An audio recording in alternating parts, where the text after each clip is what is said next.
ತಿರುಪ್ಪಾವೈನ 22ನೇ ಪದ್ಯ. ಅಂಗಳ್ಮಾಜ್ಞಾನತ್ತರಶರ್ ಅಭಿಮಾನ ಭಂಗಮಾಯ್ வந்து நின் பள்ளிக்கட்டிற்கீழே சங்கம் இறப்பு போல் வந்து தெலப்போய்தோம் கிங்கிணி வாச்சரம் தாமரை பூப்போலே சங்கன் திருச்சிறதே எம்மேல் விழியோமோ திங்களும் ஆதித்யனும் எழுந்தராம் போல் அங்கண் ஈரண்டு ಕೊಂಡಗಳು ಮೇಲ್ ನೋಕ್ಕೊದಿಯಲ್ ಎಂಗಳ್ ಮೇಲ್ ಶಾಪಂ ಇಳಿಂದೇಳೋರೆಂಭಾವಾಯ್. ತಿರುಪ್ಪಾವೈನ 22ನೇ ಪದ್ಯದ ತಾತ್ಪರ್ಯದಲ್ಲಿ ಗೋಪಿಕನ್ಯರು ಶ್ರೀಕೃಷ್ಣನನ್ನು ಕುರಿತು ನೀನು ಮೆಲ್ಲ ಮೆಲ್ಲಗೆ ಕಣ್ಣು ತೆರೆದು ನಮ್ಮನ್ನು ನೋಡಬೇಕು ಎಂದು ಪ್ರಾರ್ಥಿಸುತ್ತಿದ್ದಾರೆ. ಅಂದವಾದ ವಿಶಾಲವೂ ಆದ ಭೂಮಿಯಲ್ಲಿ ಅಲ್ಲಲ್ಲಿ ರಾಜ್ಯವಾಳುತ್ತಿರುವ ಅರಸರಲ್ಲಿ ನಮಗೆ ಸಮಾನರಿಲ್ಲ ಎಂಬ ಅಹಂಕಾರವು ಇರುವುದು ಸಹಜ. ಅವರೆಲ್ಲರೂ ನಮ್ಮ ಅಹಂಕಾರವನ್ನು ಕಳೆದು ನೀನು ಮಲಗಿರುವ ಮಂಚದ ಬಳಿ ಬಂದು ಗುಂಪುಗೂಡಿ ನಿಲ್ಲುವರು. ಅದೇ ರೀತಿ ನಾವೂ ಸಹ ನಿನ್ನ ಸಮೀಪಕ್ಕೆ ಬಂದಿರುವೆವು.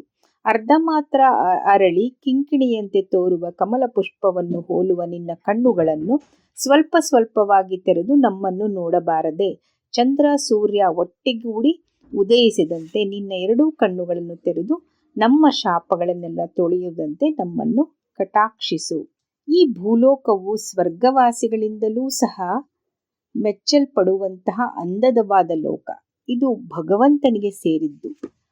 ಇದನ್ನು ತಮ್ಮದೆಂದು ಭಾವಿಸುವುದು ಅಹಂಕಾರ. ಈ ರೀತಿಯ ಅಹಂಕಾರವನ್ನು ಹೊಂದಿದ್ದ ರಾಜರು ಈಗ ನಿನಗೆ ಸೋತು ನಿನ್ನ ವೀರ್ಯ ಶೌರ್ಯಾರ್ಥಿ ಗುಣಗಳನ್ನು ಕಂಡು ನಿನಗೆ ಶರಣಾಗಿರುವರು.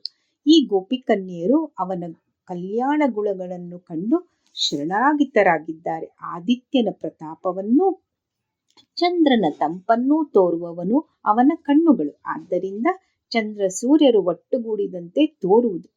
ಕೃಷ್ಣನು ಒಮ್ಮೆಲೆ ಪೂರ್ಣ ಕಟಾಕ್ಷವನ್ನು ಬೀರಿದರೆ ಈ ಕನ್ಯೆಯರು ತಡೆಯಲಾರರು. ಆದ್ದರಿಂದ ಸ್ವಲ್ಪ ಸ್ವಲ್ಪ ಕಣ್ಣುಗಳನ್ನು ತೆರೆಯಬೇಕೆಂದು ಬೇಡುತ್ತಿದ್ದಾರೆ. ವಿಷಹಾರಿದವನಿಗೆ ದೃಷ್ಟಿ ಮಾತ್ರದಿಂದ ವಿಷ ಪರಿಹಾರವಾಗುವಂತೆ ಅವನ ಕಟಾಕ್ಷ ಮಾತ್ರದಿಂದ ಸಕಲ ಪಾಪಗಳು ತೀರುವವು ಎಂಬುದು ಇಲ್ಲಿಯ ವಿವರಣೆ. ನಮ್ಮಲ್ಲಿ ದೇಹಾತ್ಮ ಅಭಿಮಾನವು ತುಂಬಿರುವುದರಿಂದ ಅದನ್ನು ಕ್ರಮವಾಗಿ ಕಳೆದು ನಾನು ನಿನ್ನನ್ನು ಶರಣು ಹೋಗುವಂತೆ ಕಟಾಕ್ಷಿಸಬೇಕೆಂದು ಭಗವಂತನಲ್ಲಿ ಬೇಡುವ ಭಾವ ಈ ಪದ್ಯದಲ್ಲಿ. ಭಗವಂತ ಒಂದೇ ಸತಿ ಕಣ್ಣು ಬಿಟ್ಬಿಟ್ಟ ಅಂತಂದ್ರೆ ನಾವೇ ಸುಟ್ಟು ಹೋಗ್ಬಿಡ್ತೀವಂತೆ. ಅದಕ್ಕೆ ಉದಾಹರಣೆಯಾಗಿ ಮಂಗಳೂರು ಹತ್ರ ಒಂದು ಸಾಲಿಗ್ರಾಮ ನರಸಿಂಹದೇವರು ಅಂತಿದ್ದಾರೆ. ಆ ಸಾಲಿಗ್ರಾಮ ನರಸಿಂಹದೇವರನ್ನ ಪ್ರತಿಷ್ಠಾಪನೆ ಮಾಡಿದಾಗ ಅದ್ರ ಮುಂದೆ ಯಾರು ಬಂದ್ರು ಏನ್ ಬಂದ್ರು ಸುಟ್ಟು ಹೋಗ್ಬಿಡ್ತಿತ್ತಂತೆ. ಅದಕ್ಕೆ ಈಗಲೂ ನೀವು ನೋಡ್ಬೋದು, ಆ ಸಾಲಿಗ್ರಾಮದ ಎದುರಲ್ಲಿ ಒಂದು ಹನುಮಂತನ ಗುಡಿನ ಪ್ರತಿಷ್ಠಾಪಿಸಿದ್ದಾರೆ. ಅಂದ್ರೆ ಆ ದೃಷ್ಟಿ, ಆ ಹನುಮಂತ ತಡೆದು ನಮಗೆಲ್ಲ ಒಳ್ಳೇದ್ ಮಾಡ್ತಾನೆ ಅನ್ನೋ ಭಾವದಲ್ಲಿ ಈಗ ಸಹ ಅಂತ ವಿಶೇಷತೆಗಳನ್ನ ನಾವು ಕಾಣಬಹುದು. ಅಂಗಣ್ಮಾಜ್ಞಾನಚ್ಚರತರ್ ಸುಂದರವಾದ ವಿಸ್ತಾರವಾದ ಭೂಮಿಗೆ ಒಡೆಯರು. ಇಲ್ಲಿ ದೇಹವೇ ಸಾಮ್ರಾಜ್ಯ, ಜೀವವೇ ಅರಸ. ಎಷ್ಟು ಕುರೂಪವಾಗಿದ್ದರೂ, ರೋಗಗ್ರಸ್ತವಾಗಿದ್ದರೂ, ಬಂಧಕವಾಗಿ ನಾನಾ ಭಯ ಭ್ರಾಂತಿಗಳನ್ನುಂಟು ಮಾಡುವುದಾದರೂ ಯಾವ ಜೀವಿಗೂ ತನ್ನ ಶರೀರದಷ್ಟು ಭೋಗವೂ ರಮ್ಯವೂ ಸುಂದರವೂ ಬೇರೊಂದಿಲ್ಲ ಎಂಬ ಭ್ರಾಂತಿ ಇರುವುದು ಸಹಜ. ಈ ದೇಹದ ಅದರ ಮೂಲ ತತ್ವವಾದ ಪ್ರಕೃತಿಯ ಸ್ವಭಾವವೂ ಅದೇ ಆಗಿದೆ.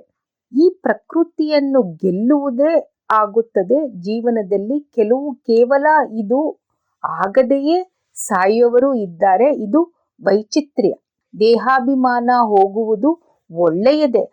ಆತ್ಮ ಉಜ್ಜೀವಕ್ಕೆ ಇದೇ ಮೊದಲ ಮೆಟ್ಟಲು. ಅಭಿಮಾನ ಹೋದರೆ ಆತ್ಮನಾಶ ಎಂದು ತಿಳಿಯುವವರು, ದೇಹವನ್ನೇ ಆತ್ಮ ಎಂದು ತಿಳಿಯುವ ಅಜ್ಞಾನಿಗಳೂ ಇದ್ದಾರೆ. ಆದುದರಿಂದ ಸೇಡು, ಕ್ಷೌರ್ಯ, ರಾಜಸ, ತಾಮಸ ಪ್ರಕೃತಿಗಳೇ ಬೆಳೆಯುವುದು. ಈ ದುರಾಭಿಮಾನವನ್ನು ಹೇಗೆ ಹೋಗಲಾಡಿಸುವುದು ಎಂದರೆ ಕೆಲವು ವಿಷಯಗಳಿಂದ ನಾವು ಇದನ್ನ ಹೋಗಲಾಡಿಸ್ಬೋದು. ಸತ್ಸಂಗದಿಂದ ಅಂಟು ತೊರೆದುಕೋ. ಗುರು ಸನ್ನಿಧಿಯಲ್ಲಿ ಭಗವಂತನಲ್ಲಿ ಶರಣಾಗತಿ ಮಾಡು. ಸಂಚಿತ ಆಗಾಮಿ ಕರ್ಮಗಳನ್ನು ಅವು ಫಲ ಕೊಡದಂತೆ ಮಾಡಿ ನಿನ್ನ ಶರೀರಕ್ಕೆ ಈಗ ಕಾರಣವಾದ ಪ್ರಾಪಂಚಿಕ ಕರ್ಮಗಳು ತಾವಾಗಿ ಅಳಿದು ನೀನು ಅನುಭವಿಸಿ ಮುಗಿಯುವ ತನಕ ಅದರಲ್ಲಿರುತ್ತಾ ಬೇರೊಂದು ಮುಂದಿನ ಜನ್ಮಕ್ಕೆ ಕಾರಣವಾಗಬಲ್ಲ ಇನ್ಯಾವ ಕರ್ಮ ಶೇಷವೂ ಇಲ್ಲದಂತೆ ಈಗ ನಿರಂಕುಶ ಪ್ರಭುವಾದ ಸರ್ವೇಶ್ವರನನ್ನು ಯಾವ ದಯದಿಂದ ಬಗ್ಗಿಸಿ ಅವನ ಮಾಯೆಯಿಂದ ಪಾರಾಗಿ ಶರೀರ ಪ್ರಾತಃಕಾಲದಲ್ಲಿ ಅವನ ಅನುಗ್ರಹದಿಂದಲೇ ಮೋಕ್ಷದ್ವಾರವಾದ ಸುಷುಮ್ನ ನಾಡಿಯಿಂದ ಅವನೊಡನೆ ಹೊರಬಿದ್ದು ಬೆಳಕಿನ ಅರ್ಚಾದಿ ದಾರಿಯಲ್ಲಿ ಹೋಗಿ ಅಲ್ಲಲ್ಲಿ ಅಹಿವಾಹಿಕರದಿಂದ ದಾಟಿಸಲ್ಪಟ್ಟು ವಿರಜಾ ಎಂಬ ವೈಕುಂಠ ಕರ್ಮಲೋಕಗಳ ಗಡಿಯ ನದಿಯಲ್ಲಿ ಸ್ನಾನ ಮಾಡಿ ಮುಂದೆ ಶ್ರೀ ವೈಕುಂಠವನ್ನು ಸೇರಿ ಭಗವಂತನೊಡನೆ ಸಾಯುಜ್ಯ ಸೌಖ್ಯದಲ್ಲಿರುತ್ತಾನೆ. ಧನ್ಯವಾದ ಜೀವ. ಇದು ಶರೀರದಲ್ಲಿರುವವರು ಮಾಡಬೇಕಾದ ಕೆಲಸ ಇದೊಂದೇ. ಇಂಥ ಅಭಿಮಾನವನ್ನು ತೊರೆಯುವ ಪ್ರಕಾರವನ್ನು ಹೇಳಿಕೊಟ್ಟ ಭಗವಂತನಿಗೆ ಒಂದು ಸತಿ ಕೈ ಮುಗಿದು ನಾವು ದಾಸರಾದರೆ ಶೀಲವುಳ್ಳ ಭಕ್ತರ ಸರ್ವ ಅಪರಾಧವನ್ನು ಸಹಿಸಿಕೊಳ್ಳಬಲ್ಲ ಕರುಣಾಳುವಾದ ಸಮಸ್ತ ಕಲ್ಯಾಣ ಗುಣನಿಧಿಯಾದ ನೀನಿರುವಾಗ ಹೇ ಭಗವನ್, ನಿನ್ನನ್ನು ಸ್ವಾಮಿ ರಂಗಪ್ರಭುವೋ, ಲಕ್ಷ್ಮೀಪತೆಯೇ, ಮುಕುಂದನೇ ಎನ್ನುತ್ತಾ ಸ್ತುತಿಸುತ್ತಾ ಧನ್ಯರಾಗುವ ಬದಲಾಗಿ ನಾವು ಗರ್ವಿಷ್ಠರಾಗಿ ಇರುವುದು ಯಾವತ್ತೂ ಒಳ್ಳೆಯದಲ್ಲ. ಆ ಭಗವಂತನಿಗೆ ನಾವು ಶರಣಾಗತಿಯಾಗಿ ನಮ್ಮನ್ನು ರಕ್ಷಿಸುವಂತ ಕೇಳ್ಕೋತಾ ಈ ಪದ್ಯದ ತಾತ್ಪರ್ಯವನ್ನ ಒಂದು ಸುಂದರವಾದ ಕೃಷ್ಣನ ಗೀತೆ ನಂದೀಶ್ ಸರ್ ಹಾಡಿರುವುದನ್ನ ಕೇಳ್ತಾ ಈ ಪದ್ಯದ ತಾತ್ಪರ್ಯವನ್ನ ಮುಗಿಸೋಣ. ಆಂಡಾಳ್ ತಿರುವಳಿಗಡೆ ಶರಣಂ. ಜೈ ಶ್ರೀಮನ್ನಾರಾಯಣ. ನಮಸ್ತೆ. ಮಹರ್ಷಿ ಅರವಿಂದರ ಕೃಷ್ಣ ಇಂಗ್ಲಿಷ್ ಪದ್ಯದ ವಾಚನ.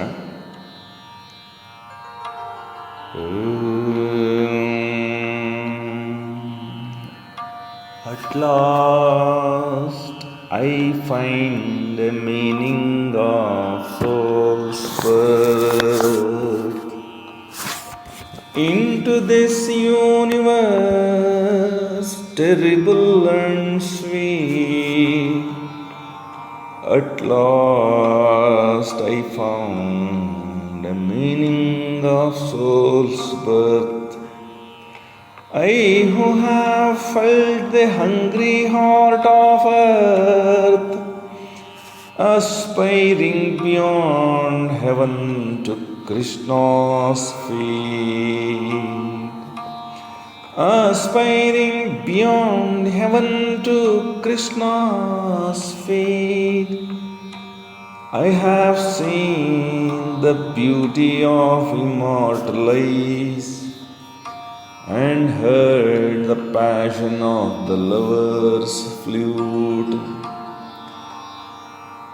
and known a deathless ecstasy surprise, and sorrow in my heart forever mute, and known a deathless ecstasy surprise, and sorrow in my heart forever mute.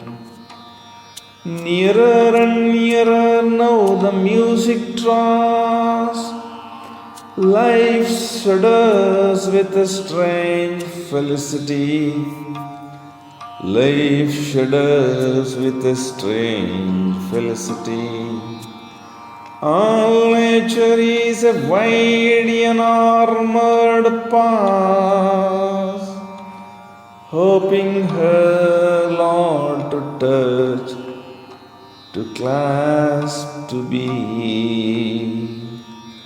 hoping her Lord to touch, to clasp, to be.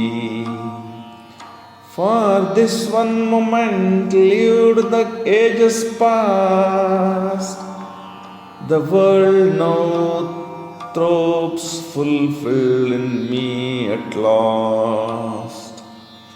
The world now throbs fulfilled in me at last. At last, this one moment elude the ages past. ಧನ್ಯವಾದ.